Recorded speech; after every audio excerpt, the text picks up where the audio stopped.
Well, hey everybody, this is Jackson Mummy at Celebration Bar Review. For those of you that don't know me, I've been preparing students to take their bar exams successfully for about 25 years now.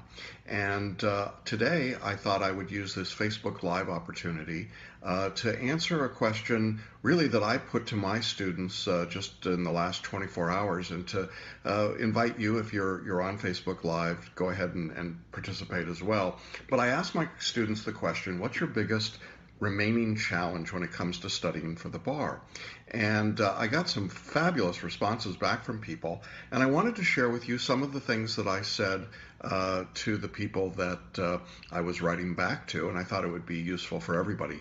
We're just a few days until the bar exam, and if you're listening to this as a podcast, we may or may not be past the bar, but I think the study challenges that you hear about are pretty useful, and certainly for those of you right before the exam, I think this could be super useful. As you come online, I want to make sure I'm using a slightly different approach today, so I want to make sure you can hear me.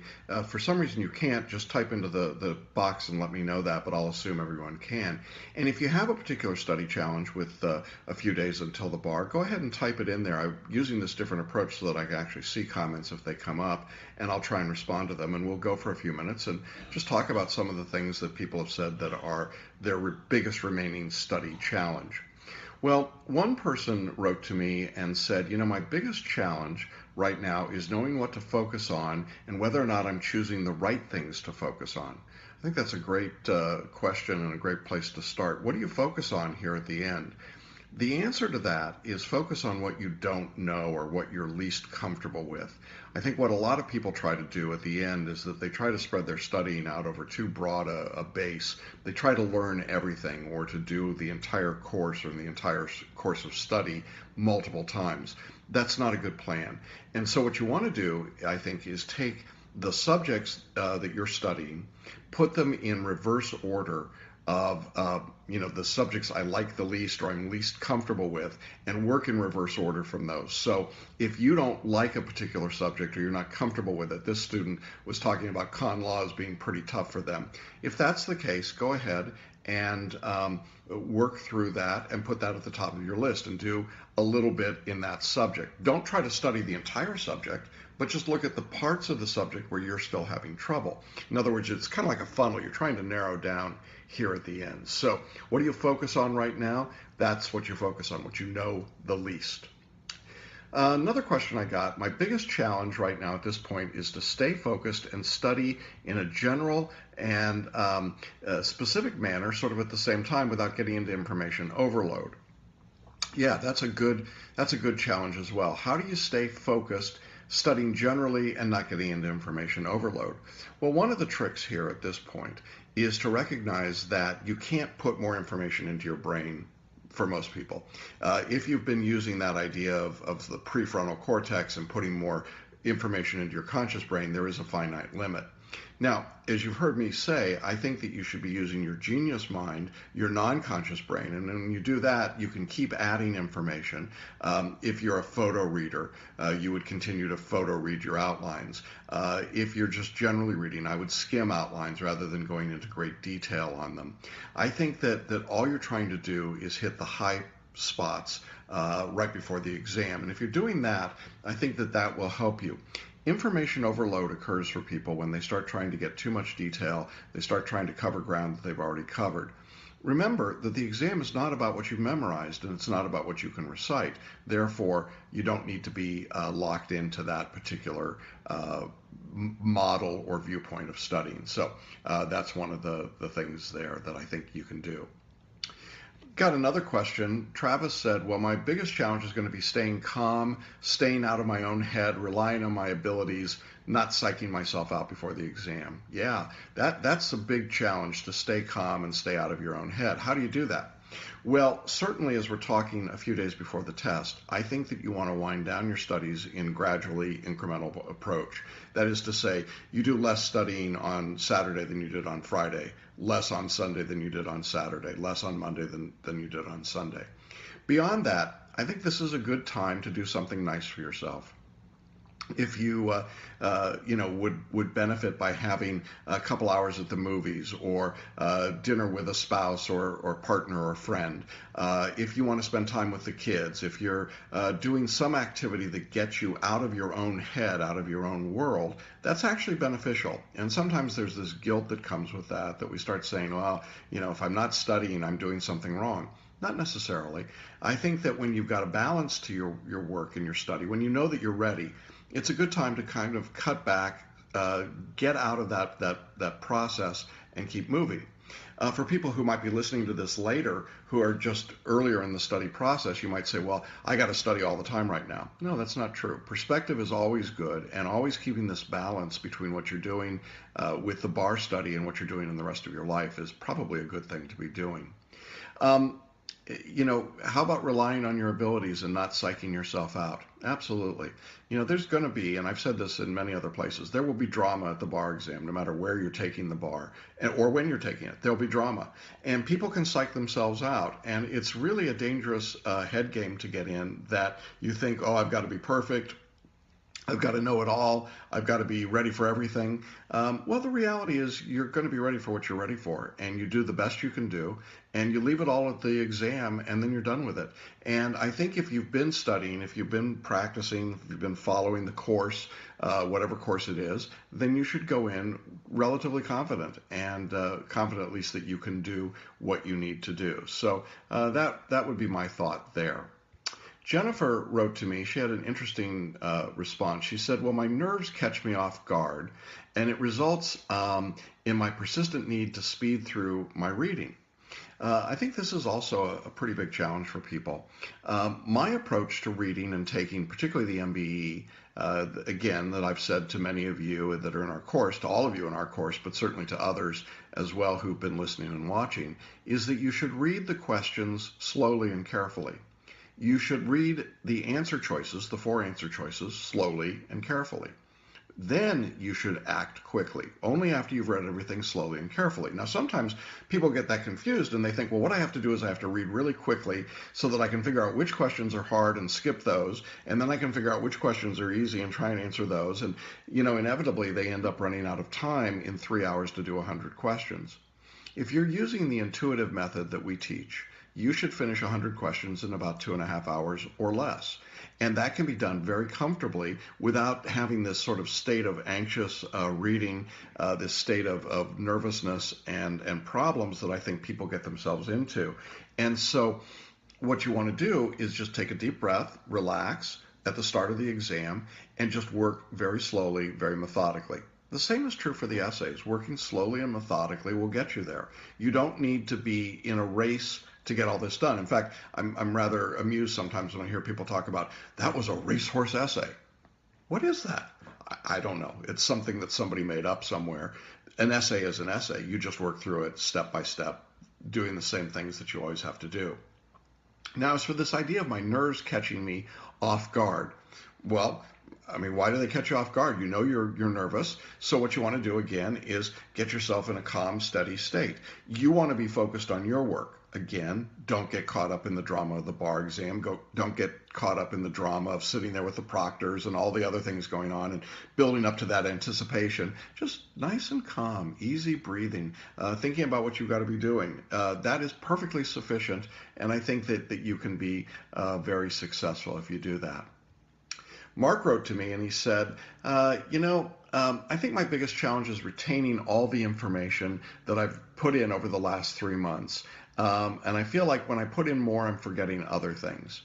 And what I wrote back to him was that the test is not about memorization and recitation. Trying to do more of that right now, I think, is pretty useless. In fact, it might even be counterproductive. So instead, cut back, focus on what you don't know. If you're working on the things you don't know, it'll be a whole lot easier than trying to cram up until you walk into the test center. And I think the people that are trying to cram, even now, it's really unnecessary, and it generally leads to bad results. And so, frankly, don't do it. Mark went on and said, I feel like I'm getting burned out. You think? I think you would be if you were doing that. So again, less is more. Julie said, I love this. She said, my biggest challenge is keeping a positive mindset because I'm getting kind of worn down. Now, I got to love this because Julie lives in Hawaii. I mean, really? Come on.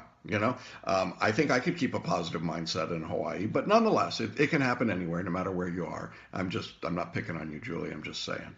But how do you keep a positive mindset? Well, I think one of the things that you do is you envision what it looks like when you're done and when you're a member of the bar. You have that vision board, that goal, that picture of yourself that shows what it's going to be. You really start being deliberate and specific about the benefits to you of passing the bar. And the more specific those benefits are, the better it is to keep that positive mindset and to drive through the end. I said to somebody the other day that it's sort of like, you're running the 400-meter dash and you stop running at 390 meters. Why would you do that? Run the last 10 meters, finish the race. That's where you are right now. And so while it's natural to get worn down because this has been a long and challenging process for virtually everyone, I think it's important to recognize that you simply run through the tape, you finish up, and the mindset is, hey, I can do this. And not only can I do it, I'm going to do it. And here's the benefit once I'm done. Now, one other point about mindset, and this one's going to be really weird for some of you. I honestly believe that you should go to the bar exam dressed as if you're going to go to court. This from the guy that's wearing a t-shirt. I understand, but I'm not taking the bar and I'm not going to court. But here's my point. By dressing like you're going to court, instead of dressing like a schlumpy law student wearing your sweats and your baggies and your hood, what you're really saying is, look, I'm in it to win. I'm here to do business. I'm here to get my work done. This is a work day for me. This is not a, oh man, I got that 9 a.m. Civ Pro class that I hate with that professor that's so boring. Oh my God, like, can you believe it? My life is terrible. You've heard all that, right? Instead, for the men, put on a suit and tie. For the ladies, put on what I would call your interview suit or your court suit. Will you be uncomfortable at the bar? Yes, you will. Does it matter? No, it does not. I think it's a real mind game. I think it's a psych game. When you show up dressed for court at the bar exam, the other people around you are going to be like, what? Did I miss something? Was there a rule? Do I have to dress up? You can play a mind game with them, but really you're saying to yourself, look, my mindset is I am professional, I am disciplined, I'm organized, I know what I've got to do, and I'm going to do it. And I think it's a great way to do it. So for me, definitely recommend that you jump into your go-to-court outfit and wear that to the bar exam. Judy wrote to me, and she said, when I asked what her biggest remaining challenge was, she says, I think a big challenge for me is knowing when to stop studying. Yeah, fair enough. I think the last weekend before the bar exam is a good time for most people to stop their studying. Now, if you're listening to this later and you're somewhere different in the cycle, you've got a long way to go in terms of stopping studying. But let's even talk about that on a daily basis. There are people right now, and there'll be people later who want to study 9, 10, 11, 12 or more hours a day. That's not productive. The most productive that I think you can be is what I call a 3x3, 3 study sessions of 3 hours each. And frankly, as you get closer to the exam, you're probably going to cut back even from that. But the best study plan is 3 hours of study in the morning, take a break, 3 hours in the afternoon, take a break, 3 hours in the evening, and then you're done. And I think if you're doing that, you're on track. So that would be my suggestion there. So for this weekend, absolutely, I think I'd stop studying now. Now, I did have some people that said, my biggest challenge is I'm having problems with future interests in property, and then they talked about some other subjects, and they said, I'm not thrilled with secured transactions and negotiable instruments, and so on and so forth. Look, there are some subjects that are really tough. I think the future interests or the rule against perpetuities was one of those. I think that for some people, secured transactions, UCC 9 or UCC 3, are difficult subjects. Whatever is difficult for you is where you should spend a little bit of extra time just narrowing down. If you're in our course, look at the nutshells. If you're in another course, look at your outlines. Don't try to study the entire topic of property or negotiable instruments or secured transactions or whatever it might be, but go to the specific part of the problem that really gives you difficulty and narrow down on that. Now, should you write a bunch of essays or do a bunch of questions? No, I don't think so. Not at this stage. I would simply work on the things that you might not know. Joy had a great comment. She said, my biggest challenge is that I'm so tired and I'm so exhausted from reading and using my brain. Yeah, this is hard work. And for Joy and for everybody else, let me just say, you've been using your brain. It is hard work. You are tired. So what do you do right now? Well, get some rest, eat well, sleep in a little bit tomorrow. Just generally start trying to recover. I've got clients that are in the physical health field and personal trainers as well as being attorneys, which I think is a great combination. And I've often said to them, if you were training a client for a marathon in a few days, how many marathons would you have them run in the weeks before the actual one? And they said, oh, I wouldn't. I mean, maybe little short runs, staying loose and limber, but I certainly wouldn't have people trying to run a marathon a few days before the marathon. Well, the same is true here. The bar exam is a mental marathon. And so when you start feeling yourself running down and being tired, this is a great time now to cut back, to do less. And as you do less, it'll be more productive. So I think that that's definitely one of the things you want to do. Another student wrote to me and said, my biggest challenge is remembering small details. Well, here's the thing. As I said, the test is not about memorization and it's not about details. So that's not what you want to be focusing on right now. Instead, what you want is to take the bigger picture, the generalized picture, and then narrow down in some areas where you're having trouble, and that will be sufficient for you. They also said, do you have any advice about how to get through the ordeal personally or physically? Well, my answer is sleep, eat, hydrate, stay active during the days leading up to the test and through the test itself. Now, I do have one suggestion for the exam. I would bring your own pillow to the hotel. I would also set your own alarms and then have someone who's off-site whose job is to wake up and call you in the morning and get you up early enough to get your brain going. I know a lot of you, particularly those of you that are younger, are not morning people. And if you've not been getting up early to study for the bar, you really need to start that practice immediately. But make sure at the exam you're getting up with plenty of time to get up, get yourself moving, kind of get yourself going, get a few practice questions in your head, and then on your way to the test site. So definitely a suggestion there. And why bring a pillow? Oh yeah, and in addition to a pillow, bring something on your phone or your smartphone or something that's white noise, because there is nothing like the sound of crazed bar takers running up and down the hallways on Monday night and Tuesday night, pounding on each other's doors saying, quick, tell me the 3 elements of. Trust me, you just don't want to hear that. Okay. Just a couple more, and then we'll let you get back to all of it. One student said, my biggest challenge is trying to stay calm and confident and not overwhelmed. Yeah, I get that. And my comment back to her was, it's another day at the office. Just rinse and repeat. Write each essay, rinse and repeat. Write the next essay, do the next one. You've got this. You can do it. All you have to do is take it one step at a time. How do you stay calm and confident? You rely on what you've been doing. I did a message the other day about powers.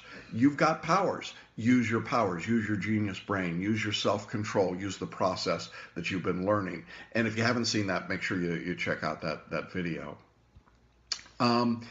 John told me that his biggest challenge is getting bogged down with the facts of the essays, that I forget to relax and not just board out what I know. I'm afraid that I'm going to get lost when I'm organizing and writing my answer. Well, the process that I was just talking about is really critical here, because if you've used the writing process that we've taught, it is the same process all the way through. You do the same thing on every single essay, every single time. And if you're not using that kind of a process, then you've learned something else. Use that something else. But if you're in our course, use the FLA method that we've been teaching. It works and it's successful, and that's all you have to do. Just organize each of your questions. Don't try to do something different on every particular question on the exam. That's where you get into trouble. You start saying, well, I've got to put down a lot more information here, and I'm not going to use facts over here, and I'm not going to make arguments over here. That's precisely the wrong thing to do. Use the system that you've been trained on, that you've been practicing, and just make it another day at the office. Vanessa wrote to me and she said, confidence in my ability to pass is the biggest challenge. I know enough law to pass, but I've got a battle with bitterness from my past experiences on this exam. That's a big demon. And I talked in one of my previous videos and podcasts about the demons, the hitchhiking ghosts that are in our head. And I think that, that is definitely challenging for people to recognize how to work with that. You have to take all that bag of rocks, those hitchhiking demons, and set them to the side. This is a new day, a new test. I suggested to Vanessa that she dress like a lawyer for the exam. I think it's a good idea. I also think, but beyond that, is just recognizing what she's done. Now, look, if you think that you haven't, your ability to pass is still a problem, go back and review the work you did when you started studying for the bar. Is it better? Does it show more understanding of the work? Is your writing better? Is your multiple choice practice better? If those things are true, then you're on the right track and you should have more confidence. Now, if they're not true, that's a problem, to be sure. But for most people, there will have been improvement. You put in time and effort, you will see an improvement. And so trust yourself to be able to do that. I got a note, Yara said to me, tell everybody that the countdown clock goes backwards. I think you're talking about on your computer when you're typing. I think that's right.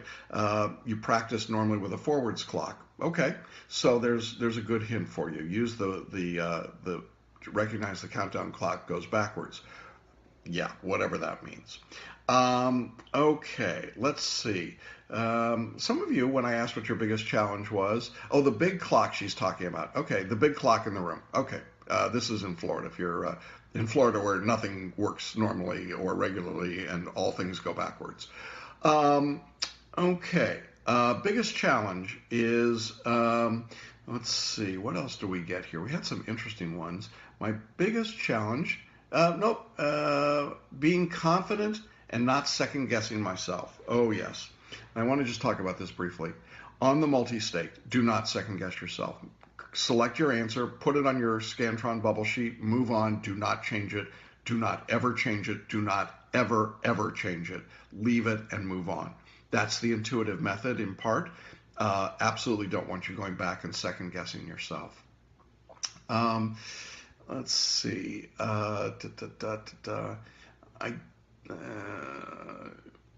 What else we got? Two challenges. Yeah, wanting to, Bill wrote to me and said, I need to reinforce my understanding of civil procedure and some property topics. Let me just talk about civil procedure quickly.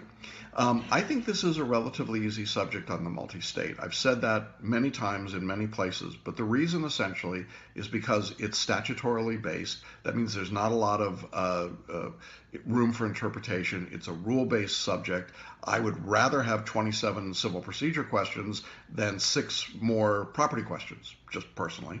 And I think that when it comes to civil procedure, you don't need to do a lot of practice questions. What you need to do is simply review the outlines or the lectures if you're in our course, look at the rules, but don't overdo it. We didn't see any change in overall scoring when the exam came out the last couple of times. I don't expect to see one this time either. So don't get freaked out about that subject for sure, okay?